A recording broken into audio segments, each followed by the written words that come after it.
right now, across the world's most elite research institutions, you have these incredibly brilliant scientists who are actively hiding their work from their bosses. Yeah, which sounds completely backwards. Totally backwards.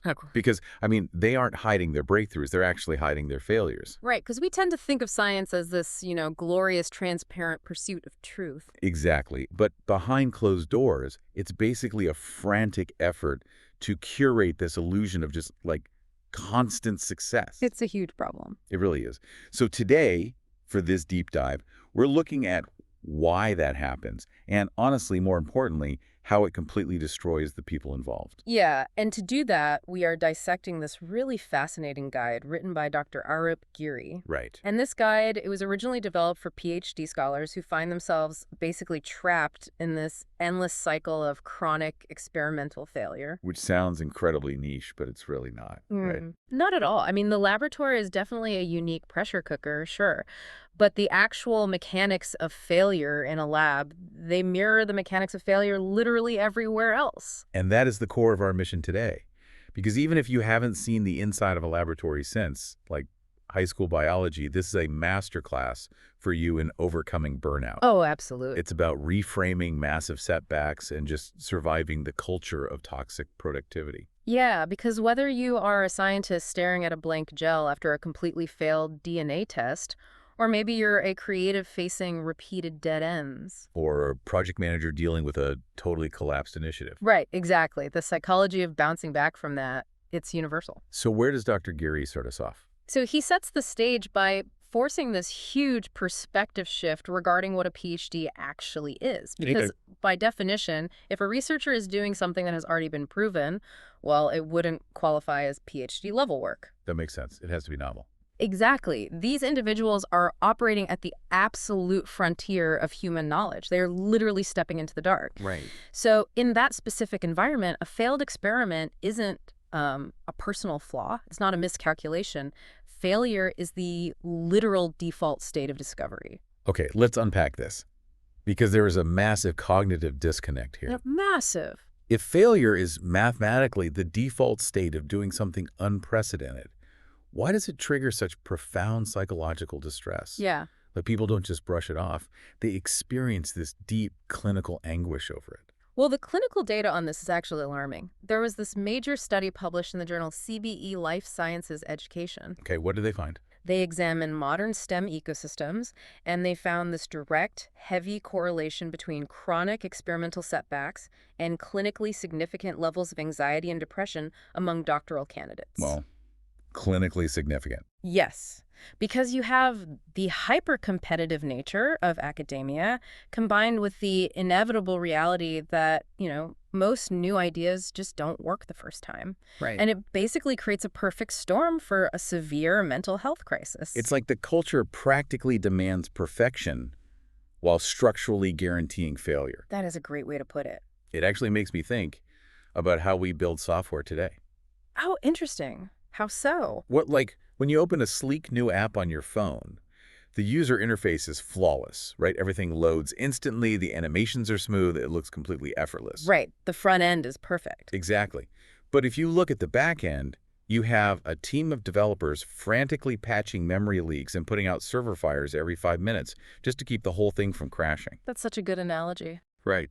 The academic environment operates the exact same way. It's like a duck gliding smoothly on a pond while paddling furiously underwater. Everyone projects that smooth user interface, which creates this powerful illusion that you are the only one whose back-end code is currently on fire. What's fascinating here is how the source material explicitly identifies that exact illusion. Really? What do they call it? Well, a study in qualitative health research labels it the reputation trap. The reputation trap. Yeah. The research revealed that students are deeply terrified of looking incompetent to their principal investigators. Basically, their bosses. Right, the supervising scientists who effectively hold the keys to their entire future careers. So they just hide it. They hide it. To protect their standing, these students literally swallow their dead ends. They suffer in complete silence. But wait, the entire scientific method is predicated on peer review, right? Collaboration. It's supposed to be a team sport. It is supposed to be, yeah. So why do incredibly intelligent people instinctively cut themselves off from the very network designed to help them troubleshoot? Because fear just totally overrides logic. Yeah. I mean, when you operate in an environment where funding is scarce and prestige is the primary currency. Which is academia in a nutshell. Exactly. In that environment, admitting a chemical analysis or an assay didn't work, it feels like admitting you just aren't cut out for the job. It is brutal. It is. And you Yeah. can actually observe this phenomenon in real time on forums like Reddit's Arlebrats community. Oh, I've heard of that subreddit. Yeah, you will find second-year PhD students anonymously confessing to working 80 hours a week in total isolation. 80 hours. Yes, feeling entirely stagnant because their models won't run, and they are literally too frightened to ask their supervisor for help. So they basically internalize the failure of the process as a failure of their own intelligence. Exactly. It morphs from a standard hurdle into severe systemic burnout. Wow. Okay, so if hiding the mess is the trap, then fundamentally changing how we process a ruined result has to be the escape route. Absolutely. We need to figure out how to find the data hidden inside the disaster. And that's where Dr. Giri's guide is so helpful. It offers this really profound framework for extracting value from seemingly useless outcomes.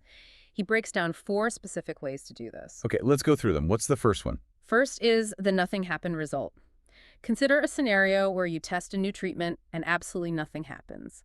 The control group and the experimental group look identical. Right. And your first instinct is probably to label that a completely wasted week. Exactly. But in reality, a firm negative result is highly valuable. It maps the boundaries of the problem. Oh, I see. It tells you, with empirical certainty, exactly where the answer is not, which allows you to redirect your resources. That makes a lot of sense. But that requires trusting the process over your own ego. You have to accept that crossing a possibility off the list is still, forward momentum. Right, it's still data. But what about when the data isn't silent, but overwhelmingly loud? Like, I am talking about data sets that are wildly inconsistent, where the numbers are just bouncing all over the place. That's his second point, high noise or variation.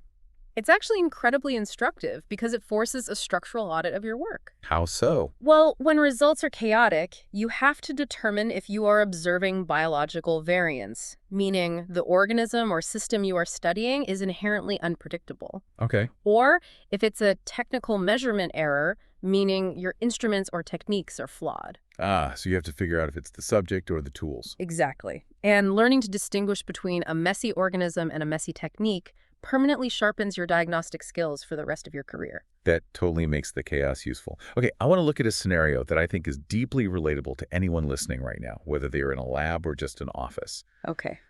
The sloppy mistake. Oh, yeah. You're exhausted, you're rushing to meet a deadline, and you just forget a basic step. Yeah. I think the guide uses the example of forgetting to wash a batch of cells before applying a treatment. Yes, that's the third scenario. And the immediate visceral reaction is usually just intense self-criticism and like throwing the whole batch in the trash. Which is a huge missed opportunity.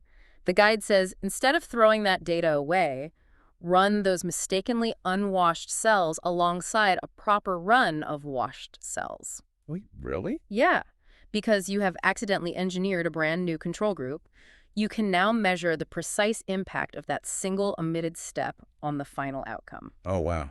So you transformed a careless oversight into a highly specific diagnostic tool. Exactly. It reveals the mechanics of the wash cycle itself. You basically trick your own mistake into doing extra work for you. I love that. It's brilliant. And the fourth way is about when the mistake isn't even yours. Okay, like what?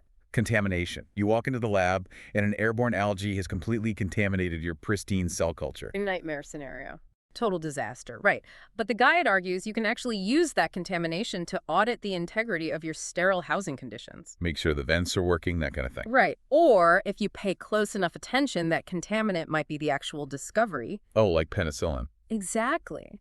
Alexander Fleming didn't set out to cure bacterial infections. He just noticed that this random mold contaminating his petri dish was killing the staph bacteria around it. That's right. A ruined petri dish literally gave the world penicillin. Yeah. But finding that silver lining requires overriding the brain's threat response to failure and engaging your curiosity instead. Which is easier said than done when you're stressed. Very true.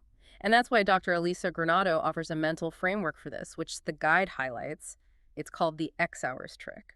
The X hours trick. Okay, how does that work? So imagine your entire objective, whether that is getting a PhD, launching a startup, or writing a novel. It requires an unknown total amount of time to complete. Okay. Unknown total time. Right.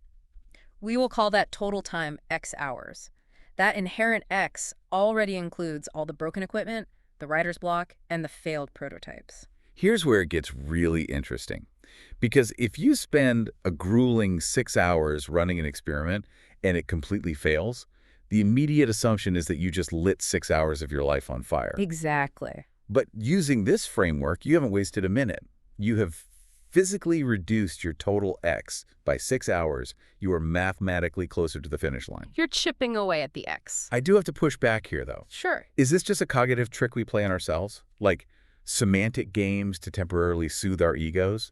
Or does visualizing an X actually change how the brain processes the setback? No, it's a fundamental cognitive reappraisal strategy. It physically changes things. Really? Yeah, because a human brain's motivation center, which is driven largely by dopamine, it relies heavily on the perception of forward momentum. So if your strict goal is achieving a successful result today, a failure completely halts your momentum.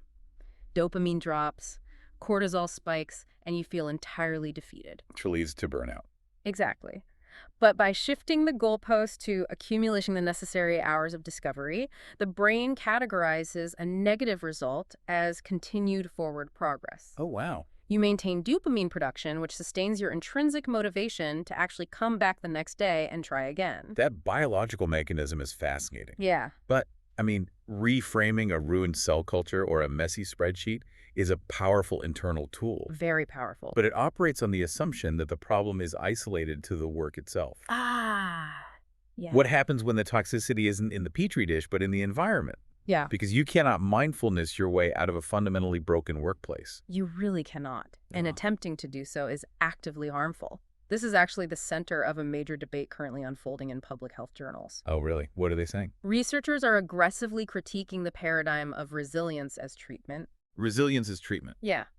We have seen this massive corporate and academic push for, resilience training, meditation apps, wellness seminars. Right. Like, just do some yoga and you'll be fine. Exactly. But public health experts warn that this is a dangerous misapplication of psychology. Recommending resilience to someone facing active bullying, systemic exploitation, or an abusive supervisor. Yeah. That is applying an individual solution to a structural toxin. It is shifting the blame.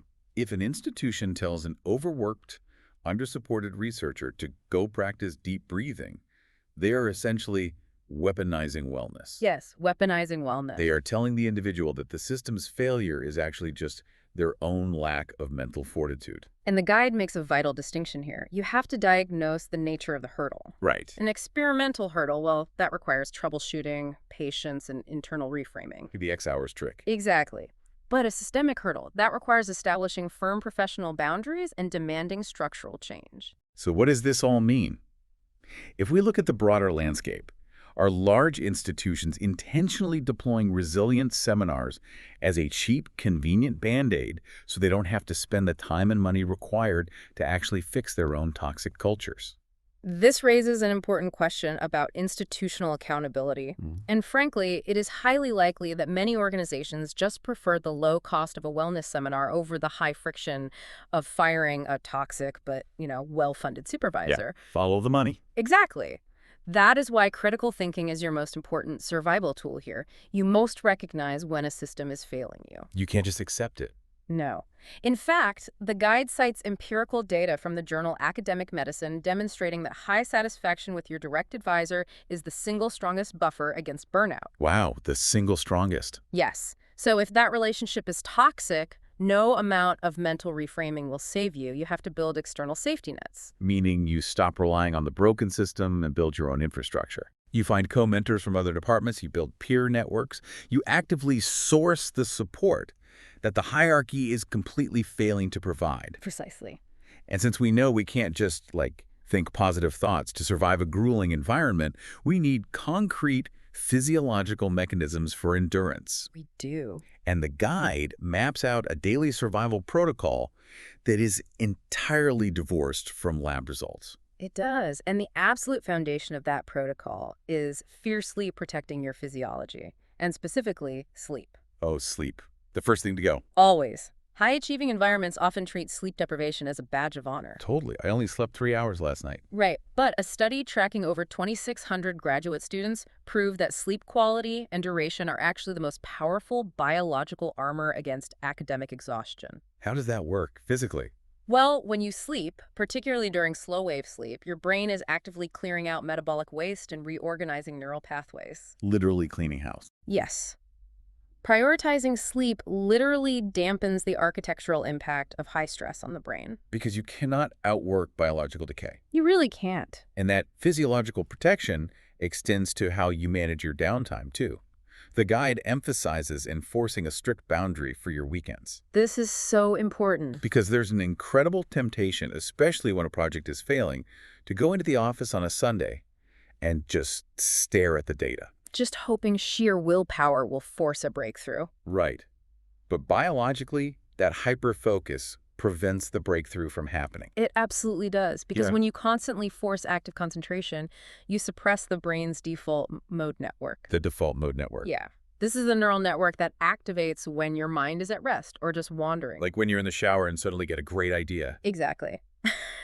The default mode network is responsible for synthesizing complex information, connecting disparate ideas, and generating creative insights. You have to let it run. By taking the weekend completely off, you give your subconscious prefrontal cortex the quiet, unstimulated space it actually requires to process the data you have been feeding it all week. So stepping away is not slacking off. It is an active phase of the data synthesis process. Exactly. You have to let the engine cool down. The guide also addresses how you structure the work itself to maintain momentum, and it advocates for a highly modular approach. Right, you can't put all your eggs in one basket. No.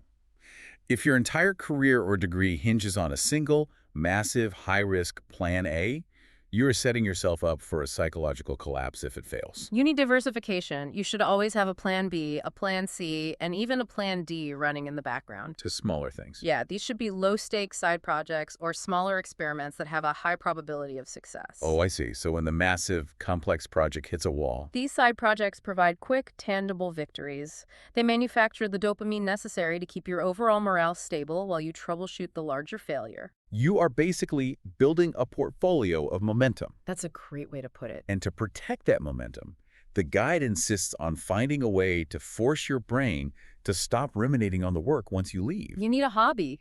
But not just any hobby, right? Mm. It has to be something completely unrelated to your field that demands your absolute full concentration. Right. The examples given are things like heavy weightlifting, intricate painting, or like playing a complex game like Dungeons and Dragons. Yeah, the mechanism here relies on cognitive bandwidth.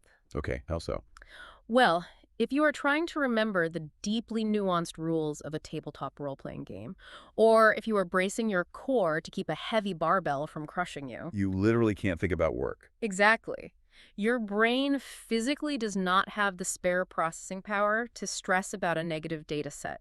It creates a hard neurological boundary that prevents work anxiety from bleeding into your recovery time. It is an active distraction. Yeah. It forces your brain to change the channel. The final piece of this survival protocol is perhaps the most radical one.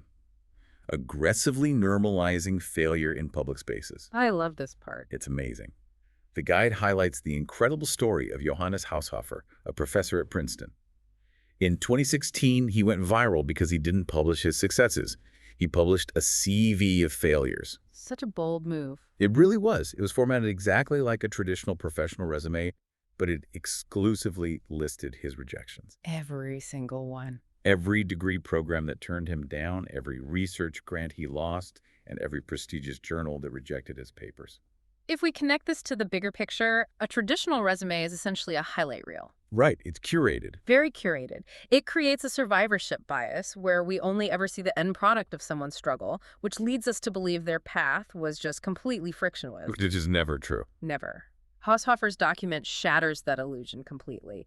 It visualizes the sheer volume of rejection that is actually required to achieve mastery. Imagine how transformative it would be if you walked into a job interview or a corporate pitch and everyone handed you a formatted list of their biggest blunders. It would change the whole dynamic. You would instantly realize that the people you view as untouchable experts are failing constantly. Yeah. They just have better PR. Exactly. And the underlying purpose of all these mechanisms, the sleep architecture, the cognitive downtime, the varied project portfolios, and the public acceptance of rejection. What's the core purpose? It's separation. They sever the tie between your innate human self-worth and the fluctuating, unpredictable outcomes of your daily labor. So you aren't your data. No, you aren't. The setbacks are not evidence of your inadequacy. They are the crucible required to forge an independent, rigorous thinker. That is the ultimate takeaway for you, the listener, whether you are trying to cure a disease or you're just trying to get a small business off the ground. Right.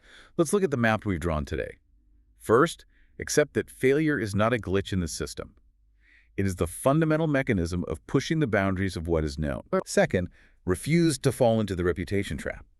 Hiding your struggles only isolates you from the network that can help you solve them. Don't suffer in silence. Third, be ruthlessly critical of institutions that try to treat toxic environments with mindfulness seminars. Demand boundaries, not just resilience. Yes, systemic problems need systemic solutions. And finally, build your biological and cognitive armor by fiercely protecting your sleep, your weekends, and your focus-heavy hobbies. Because your value as a person is completely independent of your daily output.